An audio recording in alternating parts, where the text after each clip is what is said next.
우리 다 같이 하나님 말씀 창세기 37장 29절에서 36절에 있는 말씀 보시겠습니다.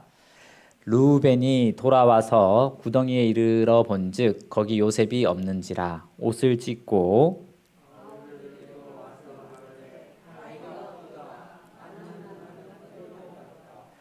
그들이 요셉의 옷을 취하고 숫 염소를 죽여 그 옷을 피에 적시고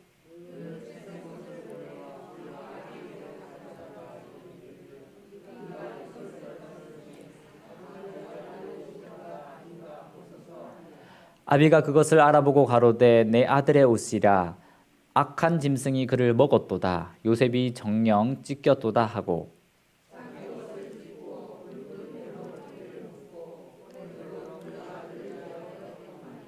그 모든 자녀가 위로하되 그가 그 위로를 받지 아니하며 가로되 내가 슬퍼하며 음부에 내려 아들에게로 가리라 하고 그 아비가 그를 위하여 울었더라.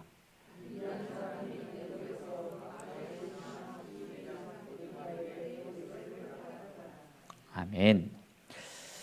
저는 오늘 어제 이런 생각이 잠시 들었습니다. 세상적으로 위대하고 돈 벌고 명예로운 일이 아니라 이 거룩하고 고귀한 일, 또 하나님을 전하는 일에 나를 정말 불러주시니 감사하다라는 생각이 들었습니다.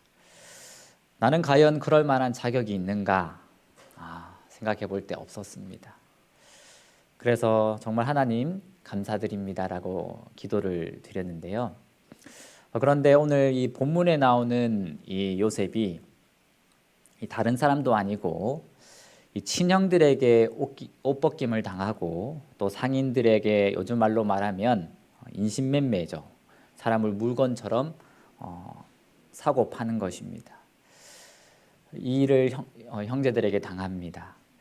요셉의 모든 인생을 다 알고 있는 우리는 이 일은 하나님이 요셉을 크게 쓰시려고 허락하신 일이고 인도하신 길이라는 것을 알고 있지만 요셉은 그때 알지도 못했고 또 절대로 감사할 수가 없었습니다. 과연 요셉은 죽기 전 노년에 그때 그 일을 회상해 볼 때에 감사할 수 있었을까? 저는 중고등학교 때 부모님을 떠나 기숙사 생활을 하면서 이 몸이 약해서 친구들에게 괴롭힘도 많이 당하고 또 선배들에게도 많이 맞기도 했습니다. 근데 지금 뒤돌아보면 이기적이었던 저에게 도움이 되었습니다. 그런데 지금 그때를 감사하지는 못합니다. 죽기 전에 하나님의 은혜를 생각하며 또 인도하심을 감사할 수 있을지는 모르겠습니다. 아마 요셉도 그가 젊었을 때 당했던 이 형들에게 시기 질투, 죽일 뻔 당한 일, 또 팔림, 노예로서의 옥살이 생활 감사할 수 있을지 모르겠습니다. 그러나 요셉은 분명한 것은 하늘 가서는 아마 하나님의 인도하심을 요셉이 감사할 수 있을 것입니다. 예언의 신에 보면 왜냐하면 이 요셉은 이 땅에 오실 예수님을 표상한다고 말하고 있습니다. 그가 당한 고난과 슬픔이 이 땅에 오실 예수님을 나타낸다고 하니 당할 때는 몰랐겠지만 얼마나 큰 영광스러운 일이 아니겠습니까? 다른 사람도 아니고 예수님을 상징하는 인물이 요셉이 된 것입니다. 오늘 이 시간 하나씩 그것을 좀 살펴보기를 원합니다. 첫 번째로 이 요셉은 옷 벗김을 당했습니다. 요셉의 형제들이 요셉의 이 채색 옷을 벗겼듯이 예수를 십자가에 못 박았던 사람들도 그의 옷을 벗기고 통으로 짠 그 옷을 얻기 위하여 제비를 뽑았다. 여러분 혹시 옷 벗김을 당한 적이 있으십니까? 저는 옛날에 어릴 때 부모님께 잘못한 일이 있어서 어디 못 도망가게 팬티만 입고 집에서 쫓겨난 적이 있습니다. 옷 벗겨서 쫓아난 이유를 부모님 나중에 이게 이야기해 주셨는데 도망 못 가게 하기 위해서 그러셨다는 겁니다. 근데 그때는 너무나 부끄러웠습니다. 어린 나이여서 친구들이 보면 어쩌나 또 친구들 부모님이 보면 어쩌나 하는 생각에 부끄러웠습니다. 요셉도 옷을 벗김을 당하고 이 구덩이에 던져질 때에 그 수치스러운 기분은 아마 당해본 사람 외에는 이해할 수 없을 정도로 마음속 깊이 남았을 것입니다. 형들을 후에 보자마자 방에 들어가 울고 나왔을 정도니 아마 깊이 남았을 것입니다. 사단도 이 예수님에게 어떻게 가장 큰 수치를 줄 수 있을까 고민했습니다. 그중 한 가지가 모든 사람들을 보는 앞에서 팬티도 예수님은 걸치시지 않은 채 옷을 벗김을 당하고 수치를 당하게 하였습니다. 예수님은 실오하기 하나도 걸치지 않으셨습니다. 여러분, 예수님이 왜 그렇게 당하셨습니까? 바로 나를 위해서입니다. 저와 여러분을 사랑하시기 때문에 그렇게 당하신 것입니다. 예수님은 우리를 구원하시고 우리를 사랑하시기 때문에 세상에서 가장 수치스러운 일을 경험하신 것입니다. 중학교 2학년 때 이제 밤에 기숙사 살던 친구들은 자주 사감 선생님 몰래 나갔다가 들어오곤 했습니다. 저는 평소 같으면 따라갔을 것인데 하필 그때 잠이 와서 따라가지 않았습니다.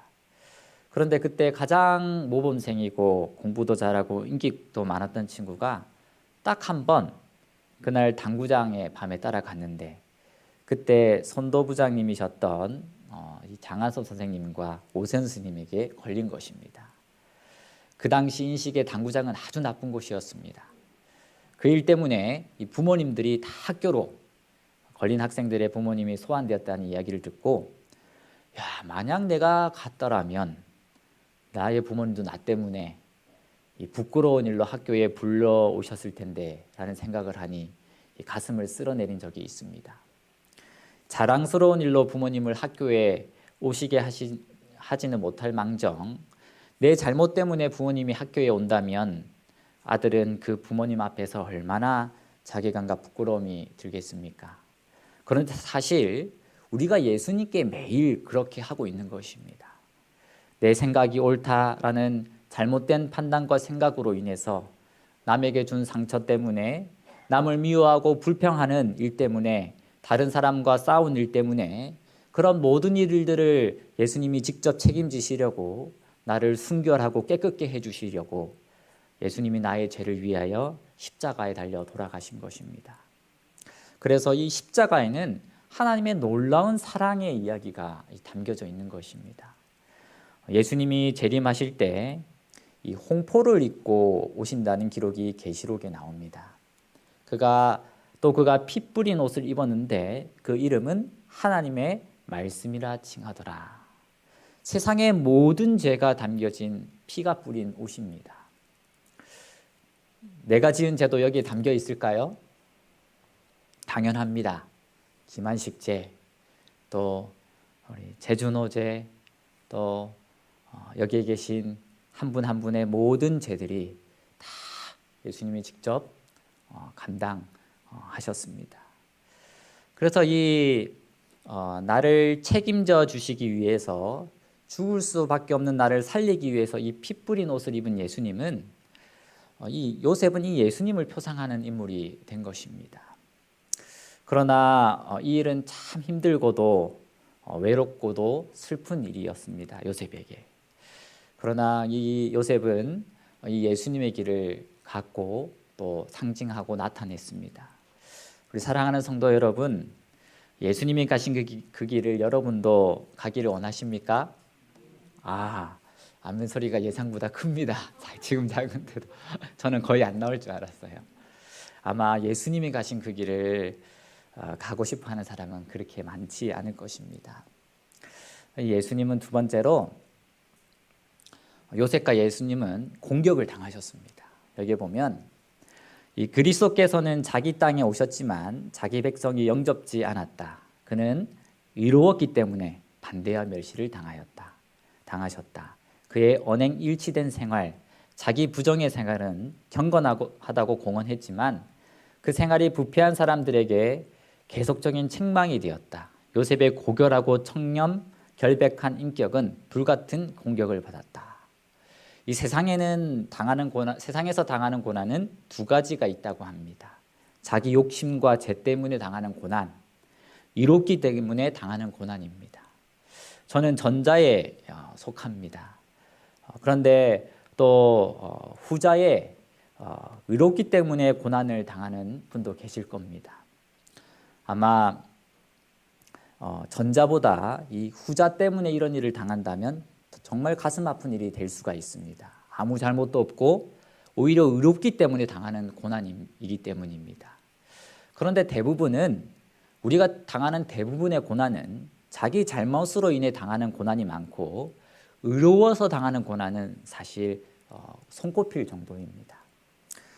인물 중에서도 보면 우리나라에서는 10만 대군 양성을 이야기했다가 자천된 이순신 장군이나, 또 이 몸이 죽고 100번 고쳐 죽어 일편단심으로 끝까지 배반하지 않았던 충성스러운 신하 정몽주 같은 사람입니다.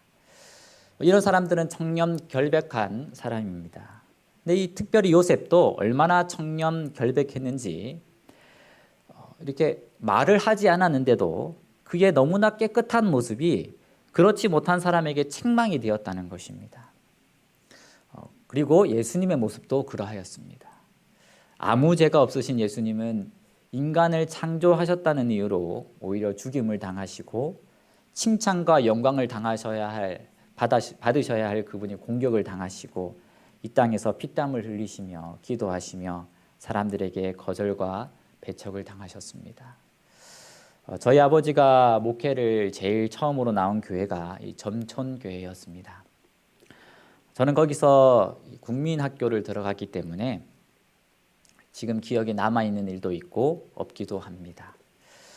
시간이 한참이 흘러 어느 날 어머니가 그곳에 있었던 한 이야기를 해 주었습니다.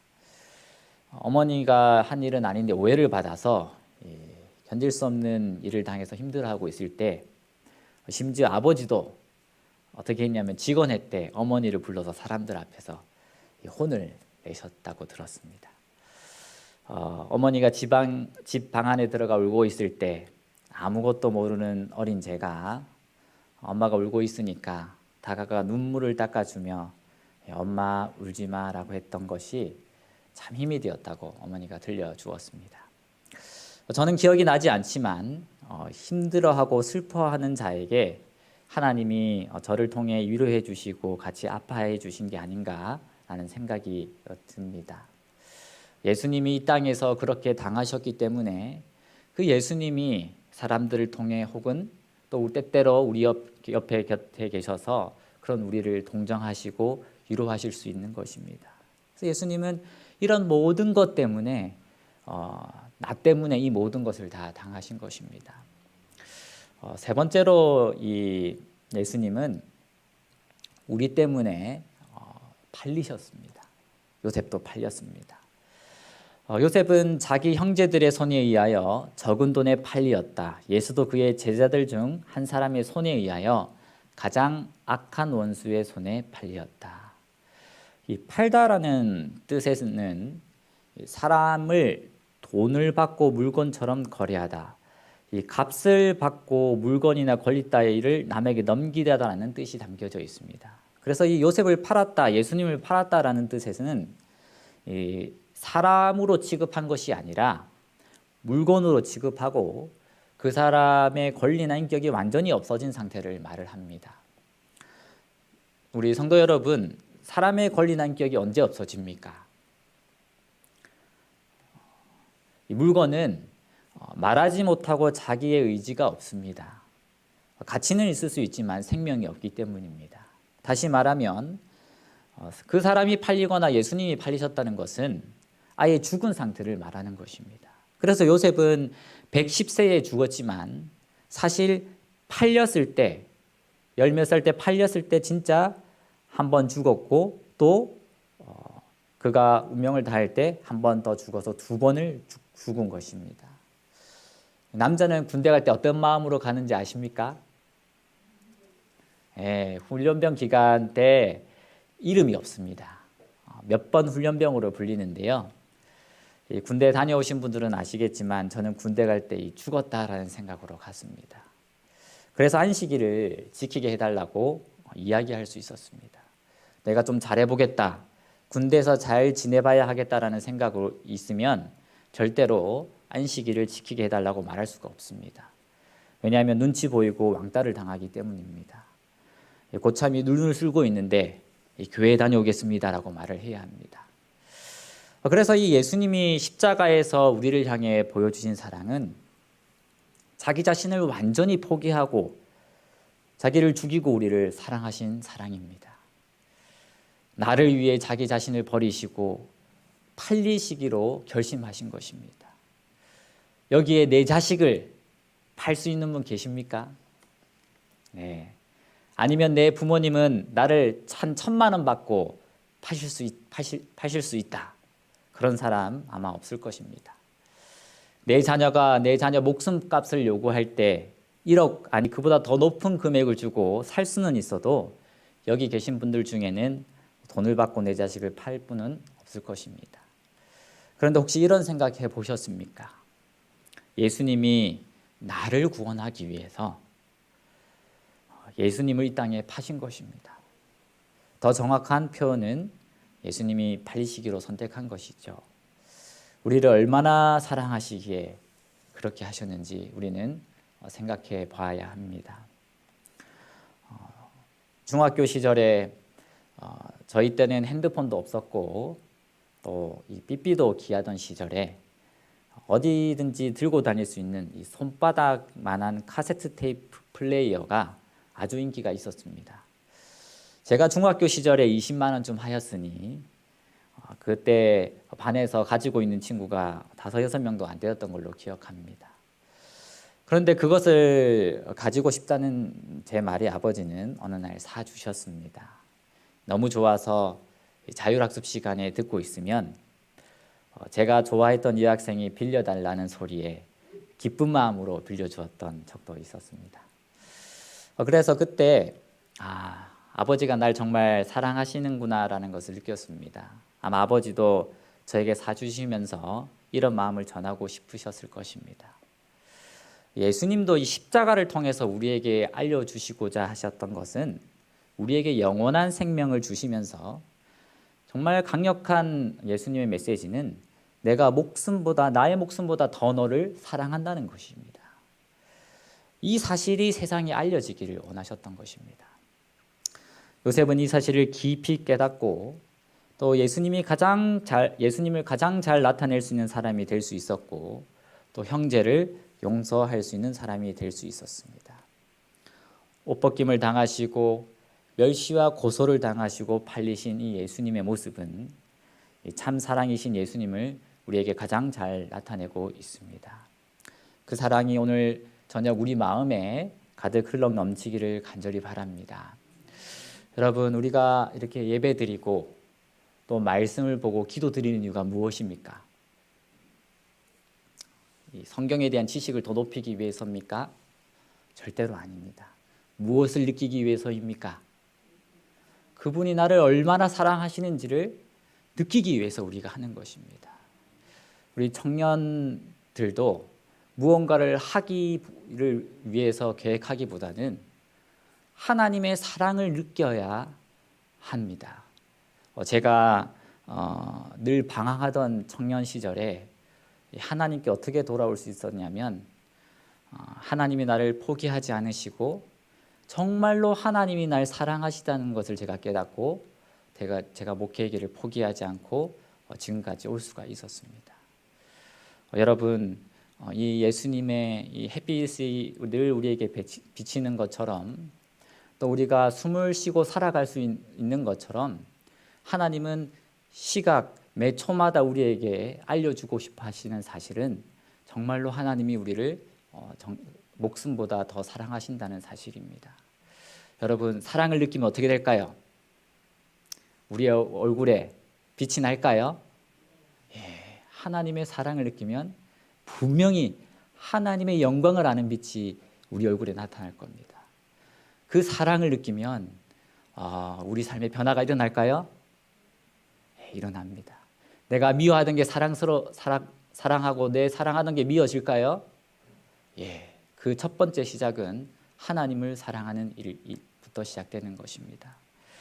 마지막으로 이 몽골로 선교를 떠나는 우리 선교사 선배 목사님이 이제 교회에 방문하셨기에 제가 궁금해서 이렇게 질문했습니다. 목사님, 선교를 떠나시는데 가장 필요한 것이 무엇입니까? 그랬더니 하셨던 말씀은 하나님을 사랑하는 마음이라고 하셨습니다. 우리도 어떨까요? 하루하루를 살아가면서 제일 필요한 것은 아침에 먼저 일어나 하나님의 사랑을 듬뿍 풍성히 느끼고 또 잘 때에도 그분의 사랑을 생각하며 잠드는 것입니다. 이 저녁 그 하나님의 사랑이 우리 마음에 가득 차고 흘러 넘치기를 바라며 오늘 말씀을 마치도록 하겠습니다. 아버지 하나님, 또 우리를 정말로 사랑하시고 또 항상 우리를 위하여 일하시는 하나님이 계시다는 사실을 또 알려주시니 감사드립니다. 하나님, 하지만 또 하나님을 사랑하지 못하고 살았음을 고백합니다. 우리의 모든 죄를 용서하시고 또 하나님의 사랑으로 우리의 마음을 가득 채워 주시옵소서. 그리하여 주님이 인도하시는 길을 따라 걸을 수 있도록 도와주시고 정말 하나님이 우리에게 주신 재능과 또 시간과 모든 것을 다시 하나님을 위해 사용할 수 있는 주님의 또 백성들이 될 수 있도록, 자녀가 될 수 있도록 허락하여 주시옵소서. 우리를 참으로 사랑하시는 예수님 이름으로 기도드립니다.